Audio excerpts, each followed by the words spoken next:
Thanks for tuning in for this week's music interview series. I have Jessica and Gavia here.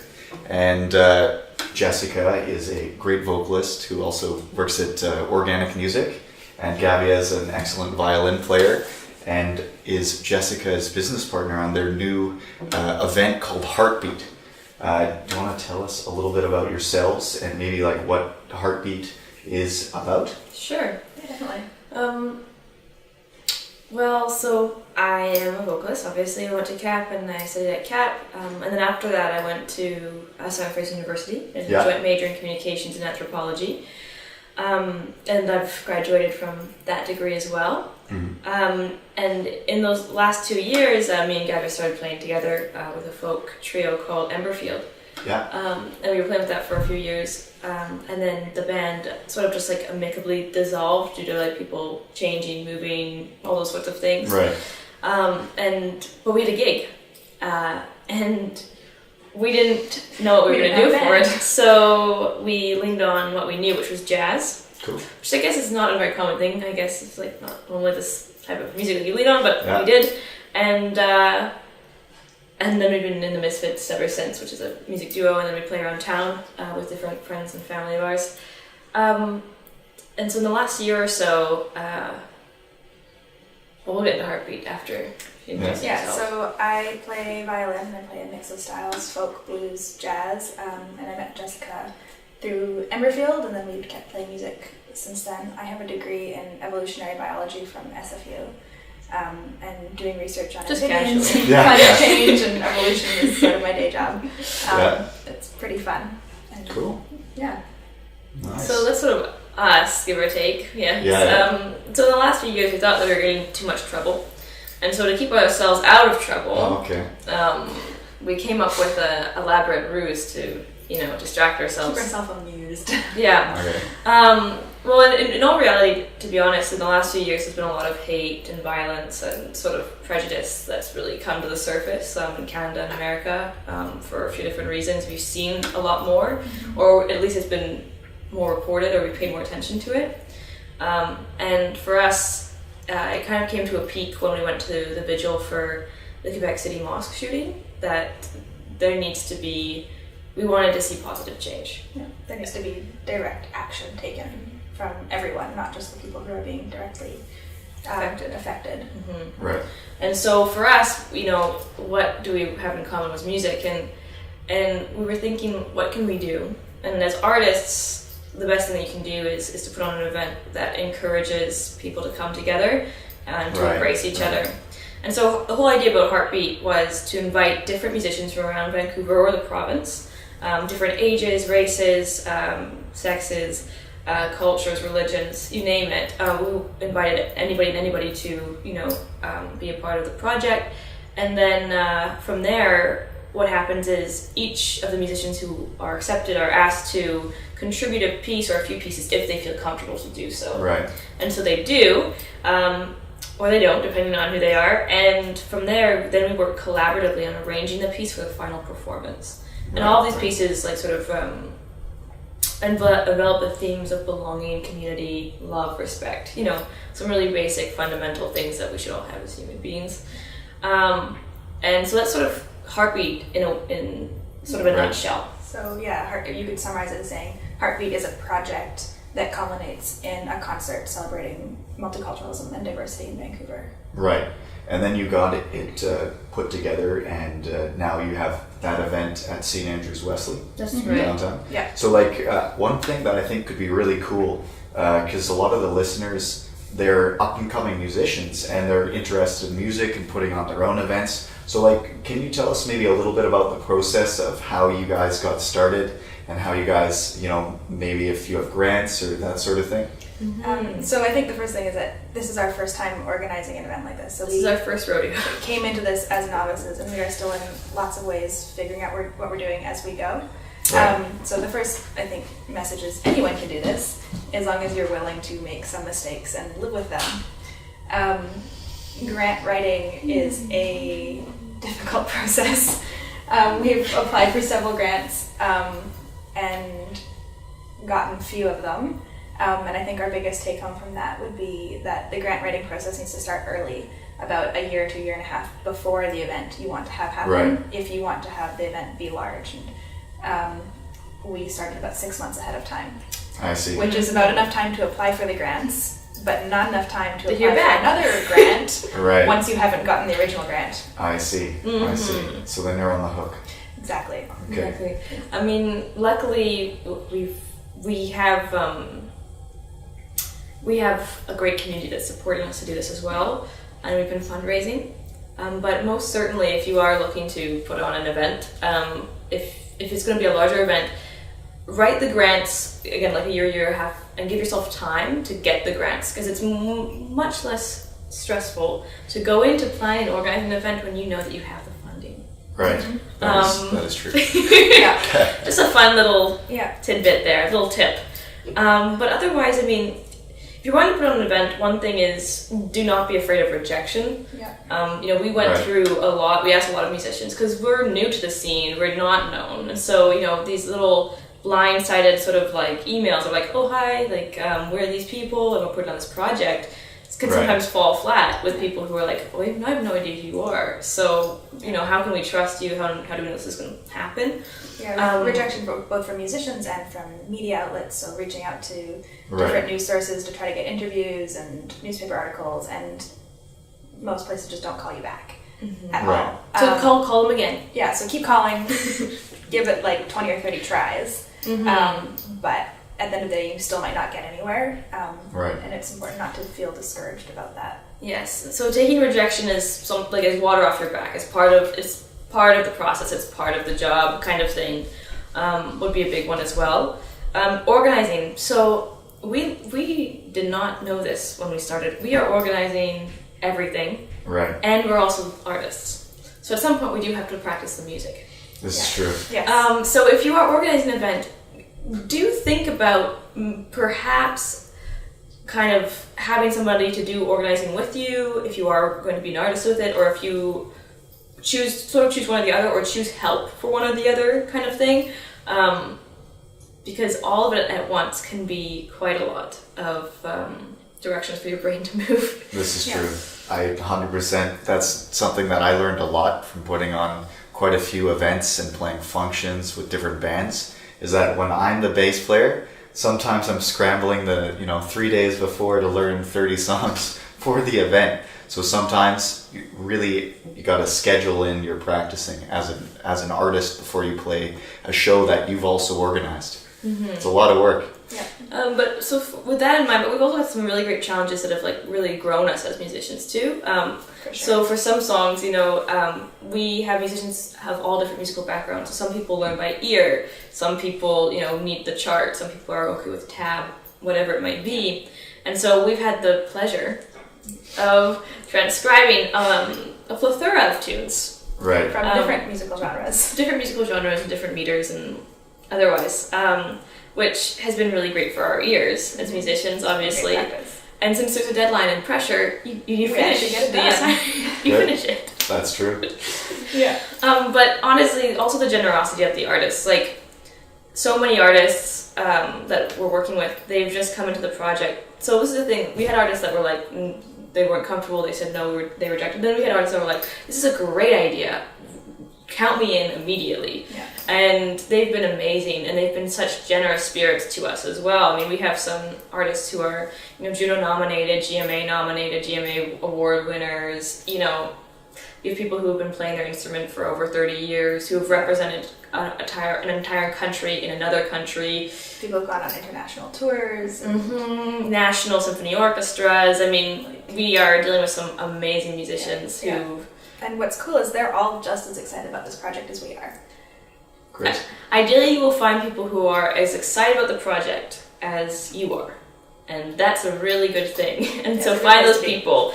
And you might think, like, before we found these people, we were like, oh, I don't know, like, is this event even worth it? And then you find somebody and you're like, yeah, no, it is. And so finding that and believing in yourself and believing in the event that you're putting on, It really helps to do this with a supportive partner, because when one of you is feeling discouraged or depressed or overwhelmed, the other one can be like, no, this is great, we're doing a good thing, we should keep going.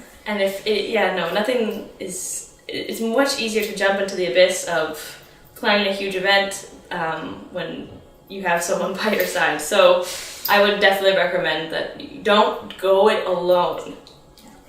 Don't go it alone. One thing I wonder is that, how do you feel when you're on stage with the Misfits? And, do you want to share a little bit about that? Sure, our jazz. So we call ourselves Misfits, MSFITS, and it's sort of a play on the understanding of like voice and violin. Though voice is in jazz and violin's in jazz, they're often sort of perceived as like sort of slightly different. Like when you think about a jazz quartet, you think saxophone, bass, drums, that whole kind of thing, piano, or guitar, depending on. But for violin and voice, they can be perceived to be more superfluous, or like what's their role, or they're just the melody. Yeah. And they do one particular thing, and that's the only role you're given. And so for us, we want to be doing more with our instrumentation. Right. And so Misfits sort of came out of that play of, first of all, we both identify as women. So Miss, and then Misfits, and then it's a little edgy, I guess. Yeah, cool. But Misfits Love Company is often like the group, and the company could be anybody. It could be like we had like this 6-piece band that we played with for one gig. Called the guitar orchestra because we had about 5 guitars. Yeah, guitar orchestra. Yeah. It was great. It was so much fun. With the guitar orchestra, voice and violin. Yeah. Very cool. And then it might be like one other person, it might be just a trio, depending on the event and otherwise. So it's very flexible, and anybody can come in and out of the Vancouver jazz scene or otherwise. So cool. That seems like a theme of your guys' event as well, as just bringing more different musicians together. Mm-hmm. Was there something that sort of started that? Did you start when you were younger, maybe playing the guitar or piano and more traditional sort of style groups? Or have you always been interested in having eclectic instruments and different sounds? For me, I've always been a weirdo. No. Yeah. So I've played violin for a long time now, and I suppose I had a relatively non-standard violin training. Okay. My dad taught me violin for the first several years, and we learned a mix of styles, a little bit of Suzuki, Irish fiddle tunes, other fiddle tunes from different places. But the main focus was on being able to play with emotion and feeling, and it wasn't what I was playing wasn't the focus, it was the emotion I could put into the playing. And then I took classical lessons for a while after that, but fell in love with jazz around the same time. Right. And so I went to my classical violin teacher and said, okay, I want to learn jazz. And they were like, okay, can you teach me classical pieces that will inform and help my jazz playing? And you were like 9 years old here? She was very ambitious. She was 9. A little bit older, but I had some really fantastic violin teachers, including a local person, Adrian Dick, who was just a fantastic teacher and really supported my quest to learn jazz by studying classical music. And then right around a little bit later, I started attending the BC Swing Camp. And started taking lessons from guitar players on the violin. And so I would say I've got it for most of my musical life. I've had a pretty unorthodox view of what violins and instruments can do, both from sitting around campfire jams and having like 10 guitar players, 2 bass players, and a violin, and being like, okay, yeah, this sounds like music, this is cool, and then taking lessons from a guitar player and be like, okay, I want to teach myself as a violin player to think like a guitar player. Right. And she does. She comps on her violin. It's a good Actually, idea. we have a trio called Triodactyl. Triodactyl. Yeah, and it's a bass, a violin, and voice. Yeah. Because we pursued that, we want to challenge ourselves on what we can do, and also challenge our musicianship.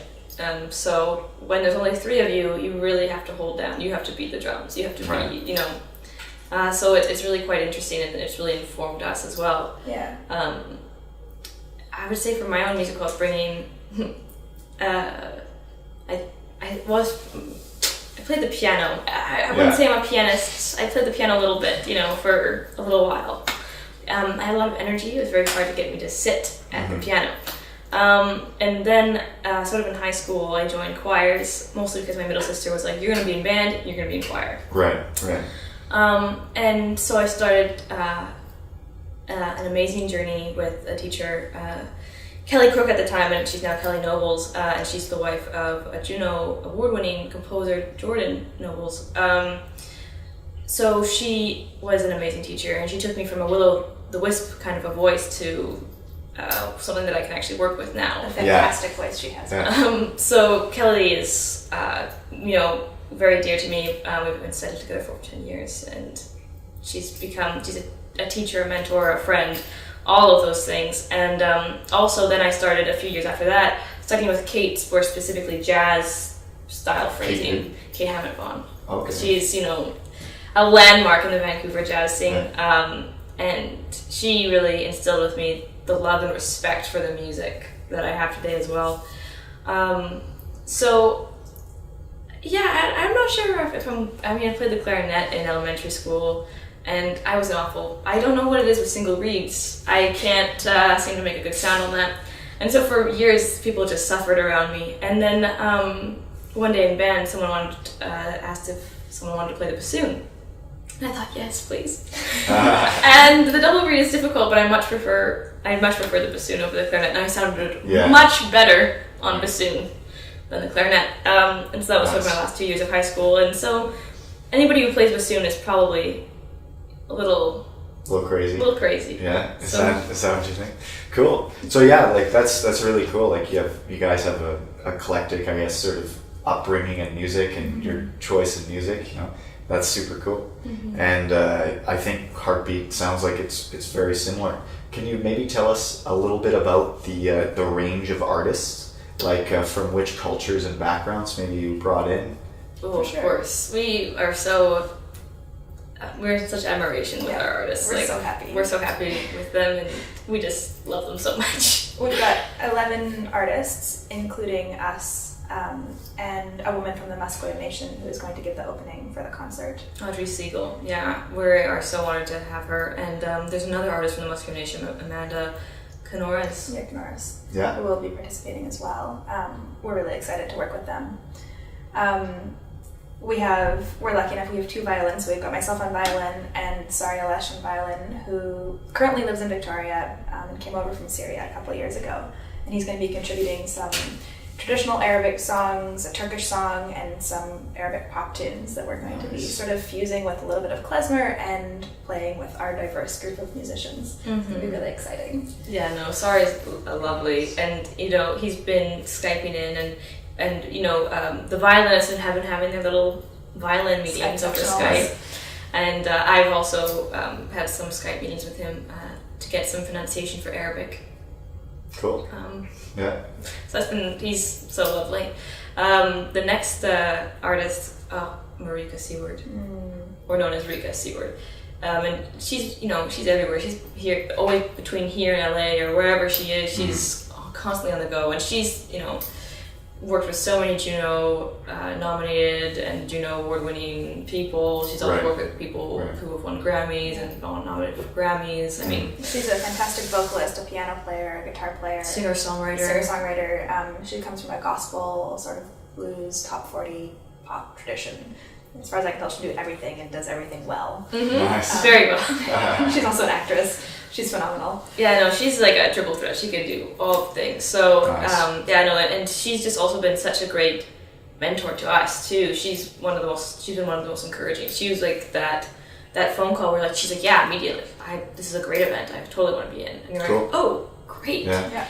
And one more thing I wonder is this mostly group ensembles at Heartbeat, or is it more like a solo artist and then one big group at the end, or how is it set up? It's going to be primarily everyone playing together for most of the songs. The idea is that we are modeling the community building processes in our music and how we're playing our music and how we're arranging our music that we want to promote in Vancouver. So someone brings in their song, either it's an original or some song that they feel represents themselves and their background in any way, and then we work as a group to arrange it and then perform it for people. Right. So that's sort of like the unique thing about this concert is it's not so much like a cultural showcase. It's not like different groups are coming in and they're playing some of their songs. I kind of like to use like a food metaphor. Like it's not like we're like, oh, this is like a traditional dish from this country or this is a traditional dish from this country. It's like, okay, we're gonna make a meal. I'm bringing like rosemary and like salt, and then other people may bring ingredients that are traditional to their backgrounds, or they might not. They might bring something that they just like really like the flavor of, like aged Canadian cheddar, whatever it is, and then we're gonna make the meals together. Right. And so, and that's sort of like what's really unique about the Heartbeat thing is that collaboration process that's going on, instead of just like, oh, here you will play your song by yourself, and that's great. Not that that's anything wrong with that, because it's fantastic to have cultural showcases. It's just like we wanted to really get to the point of what it means to interact with each other and to come together. And that's what we're wanting, again, like Gavia said, in our communities, is that excitement and that inclusivity and that yes and let's try. Right. Instead of like, well, I'm not sure if this is going to work. I'm not sure how tableau's going to work with like 2 violins. Well, actually, it sounds fantastic. Yeah. You know, like this is the kind of thing, it's just to sort of really dive in and show people, you know, you can switch it up and it can be really successful. Right. That's awesome. Yeah. That's awesome. And so some of our other artists, Amarjeet Singh is like a tabla player, been playing tabla for 30 years, represented India in Uzbekistan, like just like really cool, founder of the NAD Foundation in Vancouver. Nice. Ruel Morales, just an amazing teacher, wonderful player, does fingerstyle guitar. Kealoha Nolani, such an amazing drummer. She's so lovely. And she's very talented with the drums, but she's also, I think, Tahitian as well, and Tahitian and Hawaiian. Yeah, Hawaiian, and just, I mean, she is so cool, and she infuses so many cool things with our projects too, with like how she thinks about things and what she's bringing to the table. She's having an arrangement made for us, so very, very cool. Nice. And wrapping up, when is this event and how can people come? The event is February 13th at St. Andrew's Wesley United Church, which is the big, spectacular cathedral downtown. And that's a Tuesday. That is a Tuesday night. It was the only night of the week that did not conflict with major religious holidays and events. Yeah, so that week, that Friday is like everything. First of all, it's Jummah for people who are Muslim. Right. It's Shabbat for people who are Jewish. It's also Chinese New Year that Friday. Right. Saturday is also a holy day in the Jewish faith. Sunday is a holy day in the Christian faith. Monday was a family day. Wednesday was Valentine's Day. So what exactly? Tuesday. Yeah. This event is free. Everyone is welcome. We believe music should be accessible to everyone, regardless of status, color, anything. And so we wanted to make this event as widely accessible as possible and as inclusive as possible. So the event is free. We welcome donations at the door if that is within your means, but it's by no means necessary. Or expected. Exactly. We do have a wonderful website, an active Facebook page and Instagram, and you can find us on all of the social media platforms. Awesome. Yeah, exactly. Yeah. Absolutely. Great. Well, thanks for coming out. Appreciate it. Thank you so much. Thanks so much. I will be there on the Tuesday the 13th at 7 p.m. It starts. Is that right? So we'll arrive. Doors at 7. Doors at 7. Starts at 7:30. Doors at 7. Sounds good. I'll see you there. Lovely. Thanks everybody for tuning in, and see you next time.